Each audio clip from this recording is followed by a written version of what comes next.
ከባድ የሆነ ህመም ሲሰሙ ውስጣቸው በጣም ጭንቀት ውስጥ አስገብቷቸዋል ማለት ነው። እንዴት ልጄ በዚህ ናክል ይህንን ህመም ከየት አገኛት በማለት ነበረ የተናገሩት። በድንጋጤ እንደሚመጣና ይህንን ነገር ደግሞ አሁን ላይ ያለችበትንም ነገር በጣም ከባድ ባይሆንም ግን ደግሞ ከዛ እንድትድን ከብዙ ነገሮች መራቅ አለባት ብላ ዶክተር ተናግራለች። ሚጣ እዛ ውስጥ ሆና አባቷ በጣም በጭንቀት ነው። ብሩክ ይባስ ደግሞ የሚጣ ሁኔታ አስጨንቆታል። ትርሲት ምንም እንኳን ለሚጣ ብታስብም ብሩክ ለሚጣ የሚያስብላትንም አስቀንቷታል። በቅናት በመነሳሳት ውስጧንም እየጎዳች ነበረ። እንዴት እኔ ልቀና እችላለሁ? እሱ እኮ ቢያንስ መጀመሪያ አሁን ላይ እሱ ማድረግ የሚፈልገው ነገር ማድረግ ይችላል፣ እኔ ደግሞ ባለትዳር ነኝ እያለች ከራሷ ጋር ሙገት ገብታ ነበረ። ሚኪ እንግዲህ የራሱ መንገድ ጀምሯል። እዛ ቦታ ላይ የሚጣ ህመም ከነሱ ጋር አብሬያችሁ ነኝና ሚጣም ደግሞ የኔ እህት ናት በማለት እያስመሰለ ቆይቷል። ይህንን ቢሆንም ግን ማናቸውም አሁን ላይ ማናቸውም የሚኪ ሁኔታ አልገባቸውም። ጋዘነበ ግን ብሩኬና ሚኪ መሀል ያየውን የሁለቱንም ልዩነቱ ይበልጥ ሚኪ ባየ ሰዓት ጋዘነበ ንዴት ውስጥ ገብተዋልና ይበልጥ በዚህን ሰዓት ምንድነው እናንተ ትተሳሰባላችሁና እናንተ የምትዋደዱ ናችሁ እያለ ሲጠይቃቸው ነበረ። ትርሲትም ታዲያ ማንም ሰው ሳይዋደድ አይገባም መቼም እያለች ነበረ። አይ ልጄ ተሳስተሻል፣ ሁሉም ሰው ተዋዶ አይገባም እያላት ነበረ። ትርሲት እንዴት ብላ ጥያቄ ትጠይቃለች። ልጄ አንዳንዴ እኮ ብቸኛ ላለመሆን ተብሎ እኮ ትዳር ሊመሰረት ይችላል በማለት ሚኪም ፊት ለትርሲት ይናገራታል። ትርሲትም ጋሽ ዘነበ በተናገሩትን ነገር ምንም ነገር ማለት አልቻለችም ነበረ። ዶክተሮቹ ሚጣንም እንደነቃችና ወደ ውስጥ ገብተው እንዲያዩት እንዲሁም ዶክተሩም ስለሚጣ አንዳንድ ነገሮች ለነሱ እንደምትናገር ጠርታቸው ነበርና ወደ ውስጥ በገባ ሰዓት የሚጣ ህመም ይህን አክል ብለው አልጠበቁም ነበረ። አሁን ላይ የተከፋፈለውን ከፍለው ወደ ውስጥ በመጡ ሰዓት ሚኪ ለብቻውን መድኃኒት ለማምጣት ሄዷል። የሚኪ አሁንም ማስመሰል ትርሲትም አልነቃችምና አሁን ላይ ብሩክ ስለሚጣ በጣም ተጨንቋል። ጋዘነበን ለማረጋጋት ስለሚጣ አንተ እኮ ጠንካራ አባት ነህና ሁላችንም የምታጠነክረን አንተ እኮ ነህ በማለት ነበረ እየተናገራቸው ያለው።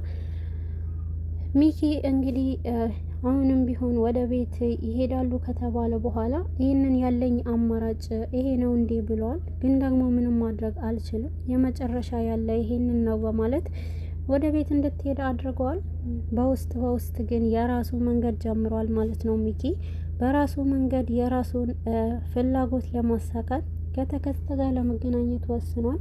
ከተከስተ ጋር በመደዋወልና ተከስተንም ሊያገኘው ተቀጣጥረዋል። እሱን ባገኘው ሰዓት ግን ተከስተንም እያወራው ጭራሽ ሙሉ ቤተሰቡ እኔ ጋር መጥተዋልና እኛ ቤት ነው ያሉት ብሎ ይነግረዋል። በዚህን ሰዓት ታዲያ የሟቹ ቁጥር በዝቷል በለኛ ብሎ እየተናገረ ነበረ።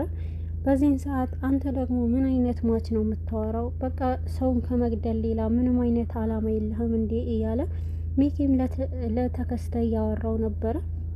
በዚህን ሰዓት ግን ይህንን ነገር ሲያወራ ምንም እንዳልተፈጠረና ምንም ሌላ ነገር ብሩክም ለማስገደል እንዳልሞከረ ነበረ የተናገረው።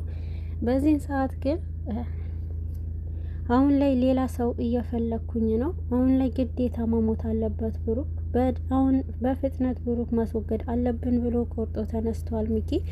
አዎ ይሄ ነገርማ ቶሎ ብለክ ማስወገድ አለብህ፣ አለበለዛ ቤተሰቡ ሁሉ እዚህ እያመጣኮ አንተን የሚያደርግህ ነገር ይኸው እስኪ እያለው ነበረ። በዚህን ጊዜ ብሩክ ታዲያ አሁን ካንተ ጋር ሌላ ሰው ጋር እንሄዳለን ብሎ ይናገራል። ተከስተ በዚህን ሰዓት ምን ማለት ነው? እኔ ከጨዋታ ውጭ እያደረከኝ መሆን የለበትም እያለው ነበረ። አዎ አንተ ምንም ነገር ማድረግ አትችልምና ስለዚህ አንተን ምንም ነገር እንትን አልልክም ብሎታል። አንተን ሳይሆን ሌላ ሰውን ፈልጌ ነው ማደርገውና ሌላ ሰው እሱን እንዲያሳካው አደርጋለሁ ብሏል። ተከስተ ተናዷልና አንተ ይህንን ነገር እኮ አብረን እየሰራን ነበረ፣ አብረን እያቀድንና አሁን ላይ አንድ እድል ስጠኝና አሳይቼ ሁሉንም ነገር አድርጌ ላሳይክ እያለው ነበረ ለሚኪ። ሚኪ ግን በዚህን ሰዓት አይሆንም፣ አንተ ደነዝነክ የማትረባ አንተ አምኜ ብዙ ነገር አጥቻለሁና ስለዚህ ምንም ነገር ካንተ አልፈልግም፣ አሁን ሌላ ሰው አለኝ ብሎ ነበረ የተናገረው። በዚህን ሰዓት ግን በጣም ተናዷል። ተከስተ ምንም ማድረግ ስላልቻለ እየሰደብከኝም ዝም እላለሁና ስለዚህ አሁን ላይ እያለ ተናግረዋል ማለት ነው። ሚኪና ተከስተ መሀል ከባድ የሆነ ጦርነት ተከፍቷል። እንግዲህ ሚኪ የራሱንም መንገድ ጀምሯል፣ ገዳይ በመፈለግና አሁን ላይ ብሩክን ለማስወገድ እርምጃ ጀምሯል። ሚኪ ይህንን ነገር በፍጥነት እንዲያደርጉለት ከተከስተ ጋር በመሄድ ሁሉንም ነገር አቅደዋል ማለት ነው። አሁን ላይ እቤት ውስጥ ሆኖ ብሩክ ከትሪስት ጋር ሚጣንም እየተንከባከቡ ይገኛሉ። ትርሲት ሚጣንም እንድትድን የቻለችውንም ጤናዋን እንዲመለስ የቻለችውን ምግብ በመስራት እያበረታቻት ትገኛለች ማለት ነው። በመሀልም ግን ይሄንን ነገር ትርሲት አላስደሰታትም ማለት ነው። ትርሲት ባየቻቸው ቁጥር ንዴት ውስጥ ትገባለች። ሁለቱንም የሚያደርጉትንና ሁለቱ መሀል ያለው ጭቅጭቅ ይበልጥ አስቀንተዋታል። በጣም ፍቅር ውስጥ እንዳሉ ተሰምተዋታል ማለት ነው። አሁን ላይ ፌቨንና ካሌብ ከትምህርት ቤት መጥተው ነበርና ከትምህርት ቤት ከመጡ በኋላ ወደ ሳሎን በሚመጡ ሰዓት እናታቸው ከሰማትም በኋላ ጋሽ ዘነበን ያያሉ። ማን ነው ብለው ጥያቄ ጠይቀዋልና ይህንን የብሩክ ብለው መጀመሪያ ሄዳችሁ ሰላም በሏቸውና እያለች ነበረ። ማንክ ብለው ጥያቄ ጠይቀዋቸዋል። በተለይ ፌቨን የሰው ፍቅር ስለነበራት እሷን ማናችሁ ብላ ትጠይቃለች ማለት ነው። እኔ የብሩክ አባት ነኝና አያትሽ ነኝ ብለው ይተዋወቋታል። ፌቨን በጣም ደስተኛ ትሆንና በጣም እቅፍ አድርጋ ትስማቸዋለች። በዚህ ሰዓት ግን ካሌብ ውሸታቸው ነው በማለት ትቷቸው ወደ ክፍል ይሄዳል። ወደ ክፍል ከሄደ በኋላ ግን በመሀልም አሁን ላይ ከሚኪ ጋር ነበረ ለመገናኘት የሞከረው። ሚኪ ካሌብንም ጭንቅላቱ እያበላሽና እየጠመዘዘው ስለነበረ ሁሉንም ነገር ሚኪ ከካሌብ ጋር በመገናኘት ሳሎን ላይ ያሉት ሰዎች ማናቸውና እኔ ደግሞ እናቴ እየዋሸችኝ ነውና አያትህ ናቸው የአባቴ አባት ናቸው ብላ ትናገራለች። እነሱ ደግሞ እንደሞቱ አውቃለሁ ብሎ ይናገራል። ልጄ የውልክ በማለት ግንባሩን እየሳመው የውልክ ይህንን ሲነግርህ አትናደድ፣ ግን እነሱ የብሩክ አባት አይደሉምና ግን ደግሞ ያቺም ሴት የተኛቸውም ሴት የአባትህ ሚስት ናት በማለት የካሌብንም ጭንቅላት ይመርዘዋል። በዚህን ሰዓት ምንም ማውራት አልችልምና ምንም ማውራትም አልፈልግም በማለት ቤቱንም ክፍሉን ትቶ ይሄዳል። ሚኪ በዚህን ሰዓት በጣም ይደሳሰታልና እንዲህ ነው የማደርገው ገናት ምን አይተህና አንተ የኔ ባትጠቅመኝም ለእነሱ ራስ ምታት ትሆናቸዋለክ አባቱ ቢጤ እያለ ካሌብንም በጣም ስለ አባቱ መጥፎነት እየነገረ ይበልጥ እየተጫወተበት ነበረ። አንተ ደግሞ ከአባትህ የባስክ ጅል ነክ፣ ምን አይነቱ ጅል ነው እያለ ካሌብንም ካወጣ በኋላ ሲሳደብ ነበረ። አሁን ላይ በንዴት ሆኖ እያወራቸው ነበርና ብሩኬ ሄዶ ቤተሰቡን ለመጠየቅና ልጆቹንም ሰላም ለማለት ይሄዳል። በዚህን ሰዓት ግን ካሌብም ዞሮ ይተኛል። አባቷን በማግኘት ደስተኛ የሆነችው ፌቨን አባቷን እቅፍ ታደርገዋለች። ወደ ወንድ ልጁ ዞሮ ሰላም ለማለትና ለማቀፍ ቢሞክርም ዞር ብሎ እንደማያናግረውና ከሱ ለመራቅ እንደሚፈልግ ይነግረዋል።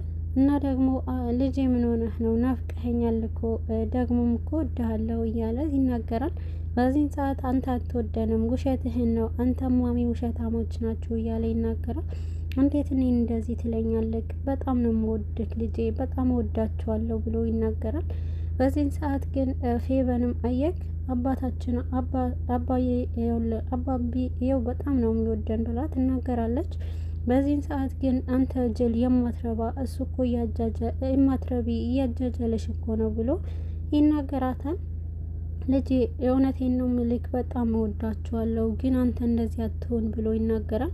በዚህን ሰዓት በጣም ካሌብንም በጣም ተናዶ ትቶት ይሄድና ደረጃ ላይ ሲሮጥ ነበረ። ትርሲት አባቱ ምን ብሎት ነው በማለት በንዴት ትወጣለች። በዚህን ሰዓት ብሩክም ከክፍል ከፌበን ክፍል ሲወጣ ይገናኛሉ። ልጁን ምን ብለኸው ነው እንደዚህ እየሮጠ ሄደው በማለት በሱ ላይ ትጨቃጨቃለች። እኔ ምንም አላልኩትም በማለት ቢላትም አንተ ነክ የሆነ ነገር አድርገዋል በማለት በንዴት ታወራዋለች። በጣም ይናደድና እሱን ከሷ ጋር ጭቅጭቅ ይጀምራል። ከዘነበ ደርሶ ምንድነው ምን ሆናችሁ ነው ልጆቼ እያለ እሱ ፊት ማስመሰላቸው ሰላም እንደሆኑ ይናገራሉ።